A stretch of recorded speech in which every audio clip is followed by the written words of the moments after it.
If a liberal farmer deliberately put a fox in his henhouse in order to enforce farmyard diversity and bring about a multi-agricultural utopia, who's guilty of killing the hens, the farmer or the fox? In the wake of the Islamic murders in Paris, shouldn't we be asking this question? Just who are the murderers here? The Muslims for carrying out the commands of their prophet, or the Western politicians who invited these medieval barbarians into our liberal democracies? And it's not as if we haven't been repeatedly warned about the consequences of importing in their millions members of a ideology who hold their prophet Muhammad as the perfect man they must obey to the minutest detail, which includes, of course, the command to strike terror into the hearts of the disbelievers, along with the most important but never ever mentioned by Western media, the one sentence responsible for all the historical and present-day carnage caused by Islam, which is, "I have been ordered to fight all men until they testify there is no God but Allah and Muhammad is his messenger." No matter how many Muslim atrocities are carried out, this one simple edict is airbrushed out of existence. British Home Secretary Theresa May recently stated the Paris murders had nothing to do with Islam. Really, Theresa? It's just ISIS that's responsible, not Islam itself. Was ISIS responsible for the gang rapes of British girls? No. Was ISIS responsible for 9/11 or the 7/7 London bombings? Was ISIS responsible for kidnapping and enslaving Christian girls in Nigeria, massacring Christian Africans in Sudan, or for any other of the atrocities carried out day in, day out by members of differing factions, all belonging to a certain religion and a certain religion alone? And whether it's Muslim men with a desire for gang-raping underage infidel girls, or Al-Qaeda, or Boko Haram, or Janjaweed militias, there's just one common denominator. They're all Muslims, and they're following the commands of their prophet to wage eternal war against the disbelievers until we submit to Allah. Why is this so difficult for the mainstream media and traitor-class politicians to understand?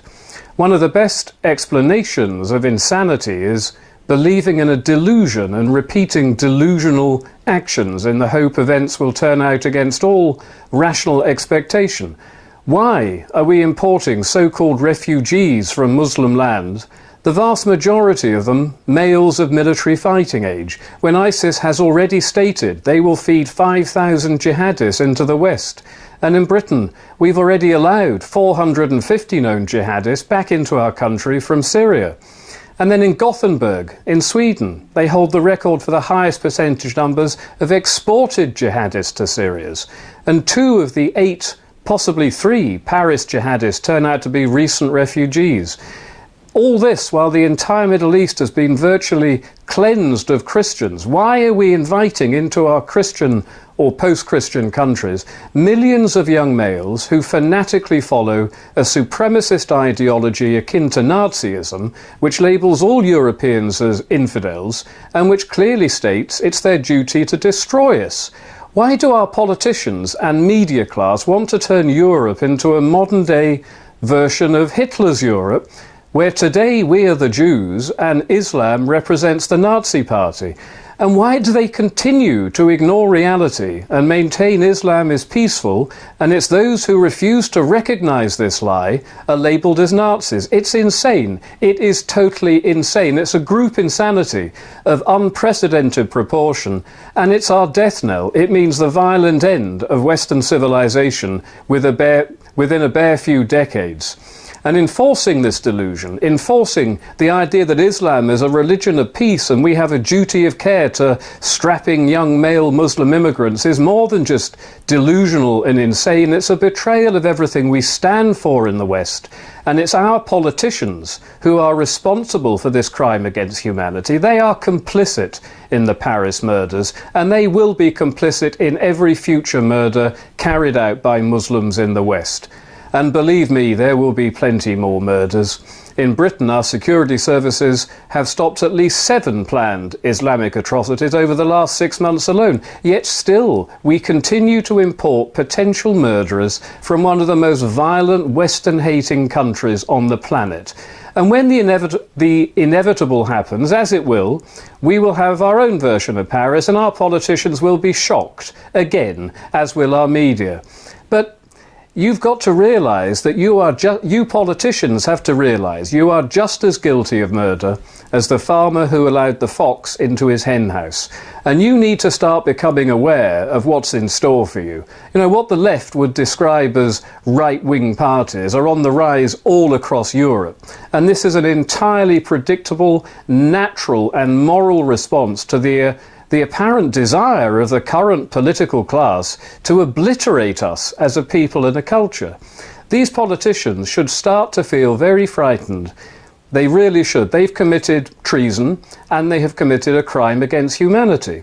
If a single Muslim immigrant is allowed into the West after the recent events in Paris, then Obama, Merkel, the entire EU Commission, Peter Sutherland, the UN's chief migration officer, Hollander, Cameron, Blair, Straw, and the rest of the traitor class can only expect to face prosecution in the very near future. And this is not an idle threat.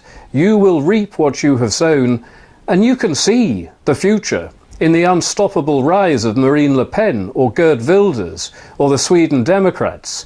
So you politicians need to make a decision very quickly. Do you want a quiet life today by betraying your countries and cowering before Islam? Or will you finally stand up and confront the most savage, barbaric, supremacist and violent ideology of political Islam, which masquerades as a religion? And I don't really envy your decision. The second essentially means social disorder, but the first means that you will be tried in the future for crimes against humanity. And I think we all know the decision you're going to take, and I cannot wait to see our traitor class of politicians in court well before 2025. If you continue to import people who tell us they wish to murder us, then you are all just as guilty as the Muslim who pulls the trigger, or just as guilty as the farmer who puts a fox in his hen house.